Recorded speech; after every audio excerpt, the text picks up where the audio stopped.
Hi, I'm Christine. I am the 2025 LO President of JCI Dagupan Inc.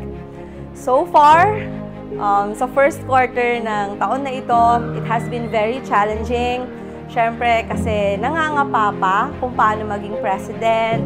Pinag-aaralan yung PEA, pinag-aaralan kung paano i-align yung mga projects, yung mga trainings, and medyo nahirapan sa NSD month dahil sabay-sabay yung celebration, and we want of course to collaborate with as many LOs as possible. Pero so far, it has been so fun kasi na-challenge ko yung sarili ko at nagugustuhan ko yung ginagawa ko. Na-achieve naman namin yung mga naiplano ng mga BODs namin na sinet namin goals for 2025.